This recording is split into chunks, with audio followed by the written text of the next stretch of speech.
Министрлер кабинетинин төрагасы Акылбек Жапаров быйылкы жылдын жыйынтыгы боюнча ИДП 7%га жеткенин жар салды. Эл аралык институттар пессимисттүү прогноздорду беришкенине карабастан биз өсүш деңгээлине чыга алдык. 10 айда экономиканын өсүшү 7%ды түздү. 2023 жылы жалпы консолидацияланган бюджетибиз 53 миллиард сомду түзөт. Же бул 6 миллиард доллардан ашат. Буюрса, быйыл биз бир айда орточо 24 миллиард сом чогултуп жатабыз. Акчаны, экономиканы, салыкты, бажыны башкарууну жакшыртуудан таптык, деди Акылбек Жапаров элдик курултайдын алдында отчетун берип жатып. Ошондо экономикалык өсүш эмненин эсебинен камсыздалып жатат? Экономика министрлиги быйылкы 10 айдын жыйынтыгы боюнча ички дуң продукттун көлөмү 688 миллиард сомго жеткенин билдирди. Быйыл өнөр жай тармагындагы өсүш 14,9%, айыл чарбада 6,7%, курулуш тармагында 5%, кызмат көрсөтүүдө 4,1%ды түздү. Быйыл кумтөрдөн түшкөн алтын өндүрүшүнүн кирешеси 26 миллиард 780 миллион сомду түздү. Салык кызматы 186 миллиард сомдо жыйнап, бул былтыркы жылга салыштырмалуу дээрлик 56 миллиард сомго көп экени айтылууда. Ошо акыркы жылдагы мыкты аткарган иштердин бири бул албетте ошо салык системасында жакшы реформаларды жасады.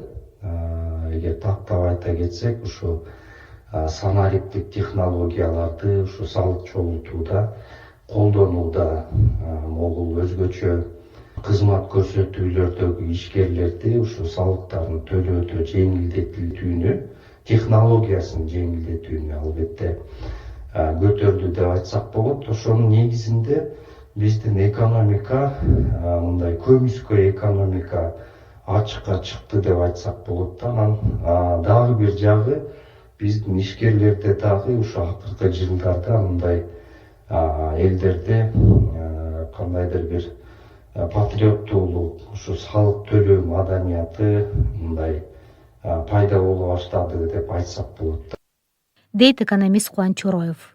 2022 жылга карата бажы тармагынан 98 миллиард сом киреше максат кылынып, бирок 10 айдын жыйынтыгы боюнча 59 миллиард сом гана чогулду. Бирок жыл аягына чейин бажыдан түшкөн киреше жок дегенде 75 миллиард сомго чыгат деп күтүлүп жатат. План аткарылбаганы менен чогулган каражаттын көлөмү мурдагы жылдарга салыштырмалуу 250%га көп болууда. Быйыл жыл башында президент Садыр Жапаров өлкө рыноктук экономикадан пландык экономикага өтүп жатканын жар салган. Бул биринчи кезекте көмүскөдөгү экономиканы ачыкка чыгарат деп жасалган эле. Бул дагы болсо быйылкы жылдагы жакшы көрсөткүчтөрдүн негизги фактору аталып жатат. Бирок эгерде көрсөткүчтөр ошончолук жакшы болсо, эмнеге эл жыргап кеткен жок деген суроо туулат. Экономисттерде эки пикир бар. Өсүүлөр болду жана инфляция болду, ошон үчүн да эффект аябай катуу байкалган жок, элди кыйынчылык тартып жатат. Экинчи жак, өсүүлөрдүн негизинде инфляция болду деген башка экономисттер тобу да айтып атат да, анткени баягы улуттук банк интервенциялар жүргүзүп атты, сомдун көлөмү көбөйүп атты. Сомдун көлөмү экономикага кирери менен албетте инфляциянын негизги булагы ушул нерсе болот да. Анан инфляция кандай деген нерсе? Бул деген баалар өстү, кескин өстү. Баалар өскөнү менен баягы жыйналган салыктар да өстү, ал туура. Бирок чынын айтканда жалпы элге баягы маяналары жеке сектордо катуу өскөн эмес. Баягы өкмөттө өстү, муниципалитеттерде өстү.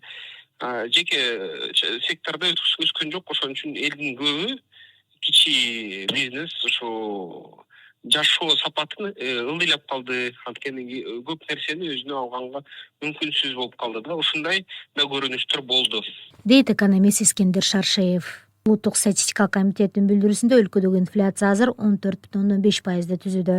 Маанилүү жагдай Кыргыз өкмөтү быйыл экономикадагы жыл жыйынтыгын консолидацияланган бюджет эсебинен чыгарып жатат. Бул бюджеттин киреше бөлүгүнө социалдык фонд жана милдеттүү медициналык камсыздандыруу фондусуна түшкөн каражаттар да кирди дегенди түшүндүрөт. Айрым талдоочулар экономикадагы жыл жыйынтыгын консолидацияланган бюджет эсебинен чыгаруу менен Кыргыз өкмөтү сандык көрсөткүчтөрдү жасалма түрдө көтөрүп жатышы мүмкүн деп да сындап жатышат.